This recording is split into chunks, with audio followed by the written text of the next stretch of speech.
Nesta quinta-feira, o plenário aprovou uma mensagem do governo que altera a lei do ICMS. De acordo com o texto, o contribuinte que identificar e corrigir espontaneamente erros na declaração do imposto não será mais multado.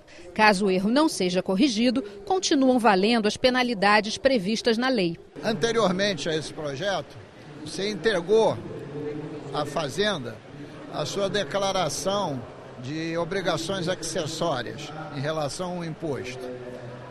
Aí esqueceu ou errou alguma coisa.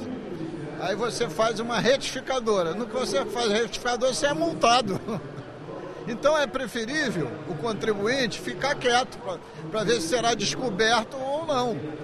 Com essa modificação, você vai fazer a retificadora sem nenhum problema. Aí, nesse sentido, dará mais transparência ao processo, a Fazenda terá mais acesso e até pode arrecadar um pouquinho mais nessas retificadoras. Os parlamentares também analisaram o projeto de resolução que cria 4 novos cargos para a primeira vice-presidência da Alerj. O Detran do Rio pode ser obrigado a manter alguns depósitos abertos durante 24 horas para a retirada de veículos apreendidos.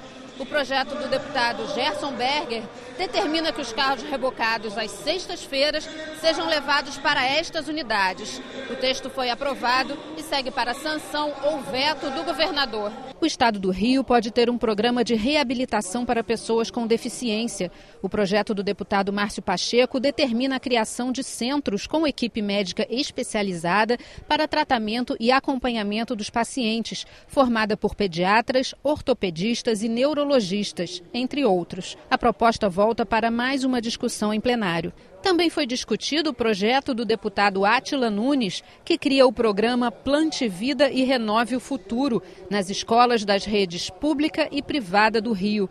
O objetivo é levar a educação ambiental aos alunos, que devem plantar mudas nativas da região. A ideia é que cada criança identifique com o próprio nome a árvore que plantou.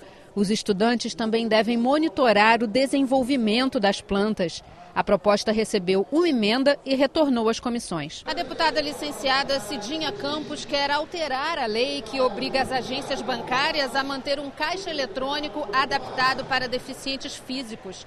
A modificação é na aplicação da multa, que deixa de ser calculada em UFIR e passa a seguir o que determina o Código de Defesa do Consumidor.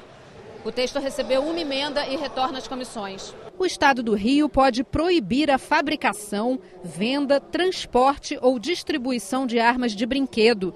A proposta é da deputada Marta Rocha, que propõe também o recolhimento das réplicas já existentes em postos de coleta. O projeto cria ainda a Semana do Desarmamento Infanto-Juvenil.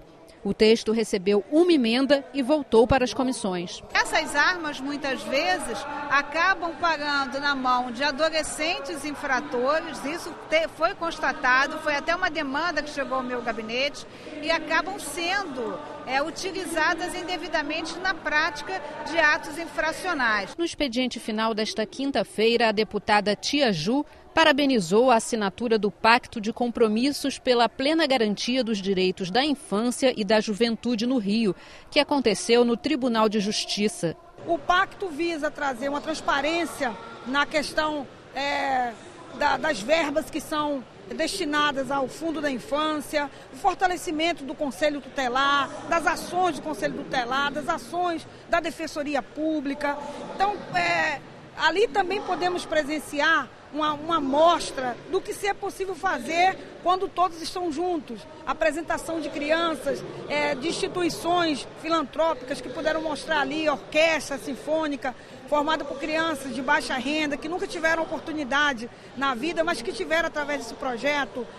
Crianças mostrando que tem samba no pé, que é algo típico carioca, crianças na sua maioria negra e de famílias humildes e pobres da comunidade. Então, foi um evento que nos trouxe uma grande reflexão, que se caminharmos juntos, podemos chegar a um resultado bem mais rápido. O deputado Valdec Carneiro criticou o projeto em tramitação no Congresso Nacional, que propõe a redução da maioridade penal. O Tribunal de Justiça do Estado do Rio de Janeiro, o Instituto de Segurança Pública do Rio de Janeiro revelam dados que mostram que adolescentes e crianças são, no mais das vezes, vítimas e não autores de atos infracionais graves. Nós temos cerca de 26 milhões de adolescentes no Brasil, o conjunto da população. 0,13% estão implicados em atos infracionais graves. Entretanto, dos atos infracionais graves, 88% das vítimas são crianças e adolescentes. Então, quero dizer que a gente precisa avançar em políticas e em agendas que promovam a cidadania da infância e da adolescência, o que nós ainda não garantimos no Brasil. O deputado Luiz Paulo fez uma análise da receita tributária do Estado do Rio em 2015. Verifiquei que a perda de receita nesse primeiro trimestre, comparada com 2014, foi menor do que 10%. Eu esperava um número maior. E por que o Estado, então, está com esse buraco projetado imenso? Por que está com mais de 2,7 bilhões de reais de dívida, de fatura não paga esse ano? No meu entendimento, tem algumas questões que precisam ser aprofundadas.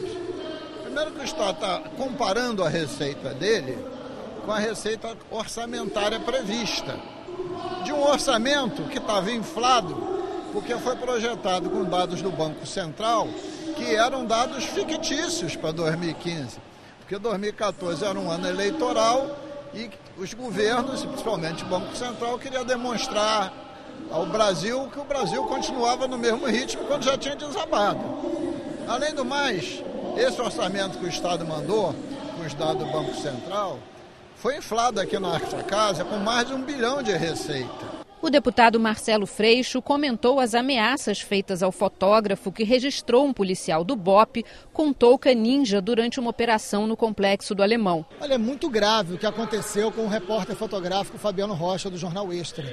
Ele exercendo a sua profissão, o jornal publica a sua foto, que é uma foto belíssima, importantíssima, que é uma irregularidade cometida pela polícia. O resultado são agentes públicos ameaçando esse fotógrafo de morte. Ele está fora do Rio de Janeiro com a sua família, absolutamente assustado. Isso é inaceitável em pleno século XXI. A resposta do governo tem que ser muito contundente, até porque ele talvez não seja um caso isolado. O deputado Jânio Mendes defendeu critérios mais rígidos para a aplicação da receita dos royalties de petróleo pelos municípios. É preciso que passemos a observar pelo aspecto daquilo que os municípios arrecadaram ao longo dos últimos anos e fazer uma indagação, como foi investido.